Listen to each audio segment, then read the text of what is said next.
Halo, Assalamualaikum warahmatullahi wabarakatuh. Jumpa lagi dengan saya, Property Channel.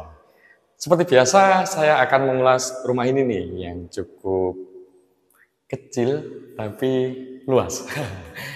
Ini salah satu proyek di tempat kami yang berada di Nganjuk, Jawa Timur. Nah, nanti saya sepil ya, harganya itu berapa kalau sama tanahnya. Ikuti terus ya perkembangan dari Property Channel.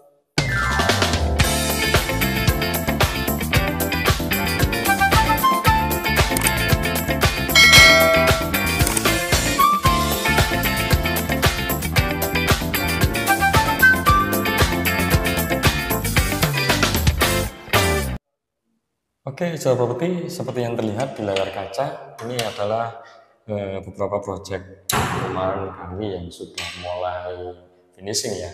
Seperti yang tampak di layar, ini rumah tipe 38 yang sudah kita custom menjadi hampir tipe 55, jadi akan kelihatan luas. Tanahnya masih ukuran 6x14. Nah, tanah ukuran 6x14 itu kalau di wilayah perkotaan sudah cukup luas ya, tapi kalau dibanding di wilayah kota ya pasti, dibanding wilayah desa ya pasti ini kecil. Seperti biasa, tampilan di depan ini, tampilan depan ini masih cukup sederhana dan standar, tapi akan terlihat elegan. Nah, ini terlihat cukup bagus itu karena memang alhamdulillah pengerjaan tim kami itu cukup rapi. Begitu sobat. Nah, di bagian depan ini ada teras, terus bisa mengakomodir untuk taman, untuk carport. Yang ukuran lebarnya 6 itu kita bagi menjadi 3x3. Seperti biasa selalu ada tampilan batu alam, terus ada jendela yang untuk mengakomodir kebutuhan kamar depan, dan juga selalu ada pintu utama ya, namanya rumah kan ya pasti ada pintu utama. Assalamualaikum. Mau masuk rumah ya beri salam dulu. Nah sobat, karena hampir keseluruhan itu modelnya di tempat kami, karena kami ini developer perumahan ya sebenarnya. Jadi kan ya hampir-hampir mirip, hanya saja bedanya di tempat kami itu rumahnya itu bisa by request, jadi bentuknya kita bisa menyesuaikan asalkan ada kesepakatan ya begitu. Terus deal harga juga. Nah, saya kali ini akan lebih banyak membagikan tips-tips sederhana soal tata ruang rumah dan juga material. Seperti contoh yang terlihat ini. Ini pertama kali saya akan menunjukkan ini gagang pintu. Nah, gagang pintu ini sebenarnya variatif sobat. Mulai ada harganya yang murah itu di bawah harga 100.000, atau harganya yang di atas 500.000 itu juga ada. Nah, bedanya apa? Bedanya seperti ini. Nah, kalau Anda melihat gagang pintu seperti ini, terus ini kok ada apa ini ya? Baut seperti ini. Berarti ini kinerja dari gagang pintu. Jika saya buka sedikit, dia itu di sini ada besi penembusnya. Jadi prosesnya ini pintu dilobangi, terus besinya dimasukkan sini, terus dikunci sama ini. Dia akan jauh lebih kuat. Nah, kalau pakai gagang pintu seperti ini, itu biasanya di harga kisaran 500.000. Nah, bedanya dengan pintu gagang yang biasa, meskipun bentuknya kalau dilihat sekilas, kalau orang awam mungkin sama ya. Kalau gagang pintu biasa yang harganya cukup murah, itu biasanya dia itu di daerah sini, itu nggak bisa ditembus ke kayu, tapi di sini ada baut. Jadi dia disekrupkan langsung ke pintunya, jadi tidak perlu dilobangi. Nah, itu ciri gagang pintu bagus atau tidak itu, dan pasti akan mempengaruhi harga. Terus, nah ini saya coba review ini nih, kayu. Sobat, salah satu ciri kayu yang cukup bagus itu dia seratnya itu cukup kelihatan ya, cukup kelihatan coklat biasanya. Usianya sudah cukup tua, dan biasanya kalau dipakai untuk kayu itu tidak mulet. Jadi dia lebih oke lah dibanding kayu jati yang lebih mudah. Nah, ini contoh pintu kayu yang sudah cukup bagus, dan biasanya saya menyebutnya itu grade kualitas 1 seperti ini. Dan contoh lain, kalau sudah berbentuk kalau sudah berbentuk pintu, dia itu rata-rata desainnya itu dibuat los seperti ini sobat. Jadi tanpa ada sekatan. Nah, jadi tanpa ada sekatan. Biasanya kalau kayu jatinya itu kurang cukup bagus, biasanya kalau saya main itu di tengah-tengah, itu kita kasih penyekat seperti ini. Nah, saya ngomong jujur apa adanya ini. Ada penyekat seperti ini. Itu fungsinya apa? Untuk menahan kalau kayunya nggak bagus, dia akan mulet. Jadi kalau dengan ada penyekatnya seperti yang terlihat di video ya, kayu jati seperti itu, berarti dia itu memang kayunya kualitas grade tengah-tengah, berbeda dengan kualitas yang paling bagus. Nah, itu contoh sederhana melihat kualitas kayu ini sebenarnya bagus atau tidak kalau Anda belum paham soal perkayuan. Nah, bagi teman-teman yang paham perkayuan, ditambahin dong di kolom komentar ya, membantu teman-teman yang lain. Gitu. Oke, karena kita sudah masuk ke area ruang tamu ya. Seperti biasa ini tampilannya juga saya lebih cenderung suka model konsep rumah seperti ini. Jadi los, tanpa sekat, kelihatannya itu lebih luas saja gitu. Meskipun ukuran lahannya itu sebenarnya 6x14 sobat. Nah, area sini dari tembok sini ke area tembok sini itu sebenarnya hanya 3 meter. 3 meter lebarnya. Sampai tembok sana, sampai ke bangunan yang sana itu sekitar 10 meter. Karena tidak ada penyekat, jadi dia kelihatan luas.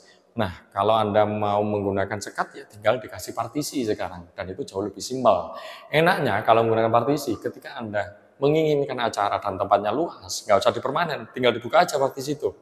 Nah, akan kelihatan langsung begitu. Jadi nggak perlu banyak bongkar-bongkar. Itu sih, itu kelebihannya. Tapi pasti setiap kelebihan ada kekurangannya ya. Silahkan komentar ya di kolom komentar. Seperti biasa, untuk plafon saya masih menggunakan plafon flat gypsum. Kita dukung lampu info seperti ini yang dia itu tampilannya itu mepet. Nah, mepet tuh langsung dengan plafon. Jadi lampu ini tuh masuk ke dalam plafon seperti ini. Memang dia itu akan kelihatan cantik, tapi saya ngomong jujur apa adanya. Memang lampu seperti ini dia itu punya kekurangan. Kelihatannya memang cantik, kekurangannya cahaya ini rata-rata fokus hanya di satu titik, jadi nggak banyak menyebar. Beda dengan yang nempel dengan fittingan yang nempel di daerah plafon. Tapi memang kalau secara estetika lebih cantik seperti ini sih begitu. Dan kebetulan rata-rata proyek kami menggunakan lampu seperti itu. Jadi ya tinggal pilihan saja. Terus untuk proses tembok, kenapa kalau banyak, Mas kok cukup bagus ya pengerjaannya? Padahal itu kan perumahan, kayak ngerjakan rumah pribadi aja. Jadi alhamdulillah teman-teman yang ngerjakan itu memang lumayan ya, memang lumayan cukup bagus. Biasanya kita itu proses finishing temboknya itu beberapa kali. Jadi pertama selain di plaster, terus di aci, dan proses pelamir. Pelamir ini bahkan bisa 2-3 kali. Sampai benar-benar lurus, setelah itu baru kita menggunakan cat. Nah, ini definisi penting dari sebuah estetika rumah. Cat yang bagus itu akan menentukan rumah Anda cukup bagus atau tidak. Kenapa? Karena cat itu seperti make up. Jadi kalaupun mohon maaf, kalau saya hitam seperti ini dikasih make up, itu juga nanti akan kelihatan bagus, glowing ya kan. Nah, sama, kalau make up-nya juga biasa-biasa saja, juga hasilnya kan biasa, sama. Nah, cat itu definisinya seperti itu sobat. Jadi kalau Anda ambilnya justru catnya yang bagus, rumah Anda yang biasa akan kelihatan cukup bagus. Karena itu estetika. Jadi orang melihat rumah pertama kali itu salah satunya adalah melihat dari cat. Ya, jadi cat itu menjadi bagian penting ya. Gitu. Terus lantai ini granit. Masih menggunakan granit sobat. Mas kenapa sih kok banyak proyeknya itu menggunakan granit? Ya alasannya itu hampir mayoritas orang itu mengatakan granit itu masih memiliki kualitas super. Nah, kami sendiri juga mengamini hal itu. Jadi granit itu akan membuat rumah itu kelihatan kalau orang itu kelihatan gagah begitu, kelihatan oke lah gitu. Ya, bisa mengakomodir 2 kamar sobat, seperti biasa ya. Saya nggak banyak menjelaskan. Ada 2 kamar, ukurannya 3x3, cukuplah kalau untuk keluarga muda begitu. Oh iya, terus stop kontak, penataan stop kontak itu biasanya kalau di perumahan kan masih standar ya. Nah kalau Anda mau membuat rumah dan Anda mau menempatkan beberapa barang dan itu hubungannya ada stop kontak, Anda itu sebenarnya wajib untuk ngomong ke tukangnya. Jangan sampai sudah jadi baru Anda masang nambah sendiri kabel. Itu kan nanti secara estetika kan juga kelihatan ya kurang rapi begitu. Jadi kalau Anda sudah tahu keinginannya, misal di sini mau dipakai komputer nih, nah di sebelah sini dikasih stop kontak begitu sobat. Jadi rumah itu akan kelihatan cukup rapi. Nah, banyak informasi soal tips ya saya. Coba kamera mundur sedikit. Anda tidak akan tahu kalau di sini itu sebenarnya ada gudang. Saya tunjukkan gudangnya. Coba ke sini. Dan dia tidak akan kelihatan kalau tamu melihat. Apa itu gudangnya? Coba balik kameranya. Nah, ini sahabat. Ini gudang. Ini storage, ini prosesnya. Ini kita cor. Nah, ini kita dakcor, kita rapikan sebelahnya sini. Dan fungsinya ini bisa nyimpen barang, bisa katakan Anda punya koper, Anda punya barang-barang yang sekiranya hanya dibutuhkan di waktu-waktu tertentu, agar tidak numpuk di area dalam rumah atau kamar, bisa ditemukan di sini. Dan enaknya, dari sudut pandang orang luar, itu nggak kelihatan. Nah, misal saya menjadi orang luar nih, ketika saya melihat sini, yang terlihat itu hanya tembok. Nah, model seperti ini sebenarnya mengadopsi konsep rumah-rumah lama. Kalau rumah lama itu penyebutannya adalah pogo. Pogo. Kalau orang tua saya itu nyebutnya pogo. Dulu biasanya dibuat dari anyaman bambu, sobat. Ya, gitu. Terus ini ada dapur. Dapur ini warna hitam. Memang kecenderungan sekarang yang motif-motif sekarang itu kalau nggak motifnya marble, warna hitam seperti itu. Kalau ini keramik. Terus apa lagi ya? Oh, ini kompor tanam. Nah, kompor tanam ini saya melihat beberapa review itu ternyata ketika dia ditaruh barang di atas kompor tanam itu resikonya ternyata lebih tinggi ya. Jadi yang sering masak dan apalagi mungkin masak rawon, kerjanya itu masak dan dia masak rawonnya itu dengan kapasitas yang lumayan besar. Saya sarankan nggak pakai kompor model tanam ya. Kenapa? Karena dia itu menahan bebannya itu hanya di area sekitar sini nih. Jadi kompor tanam itu kan ini tinggal dimasukkan saja. Dan itu seringnya kalau dia nggak kuat nahan beban, dia itu pecah penahannya kanan kiri. Jadi saya sarankan justru pakai kompor-kompor biasa, sobat. Kompor biasa yang nggak model kompor tanam. Nah, kalau Anda hanya untuk aktivitas untuk masak 2 orang, 3 orang ya ini cukup oke lah, cukup oke dan cukup rapi. Itu sih. Terus apa lagi nih? Oh iya, karena lahannya terbatas ya sobat. Jadi kita coba menempatkan beberapa hal. Salah satunya ya saluran ventilasi udara dan juga pencahayaan. Rumah ini kan temboknya sudah habis nih sobat. Nah, jadi kita coba ngatur ada cahaya ya. Kita menggunakan transparan seperti itu. Transparan itu cukup banyak. Biasanya ada yang pakai kaca, ada yang pakai material asbes atau galvalum. Itu ada galvalum yang transparan. Jadi bisa nambah cahaya di dalam area dapur gitu. Terus kamar mandi. Nah, kamar mandi. Nah, sobat, kalau Anda punya dana terbatas dan kebetulan konsep kamar mandi Anda ini konsep model jongkok ya, jongkok. Nah, saya itu beberapa kali sering memasang bahwa sekarang itu ada pegangan tangan.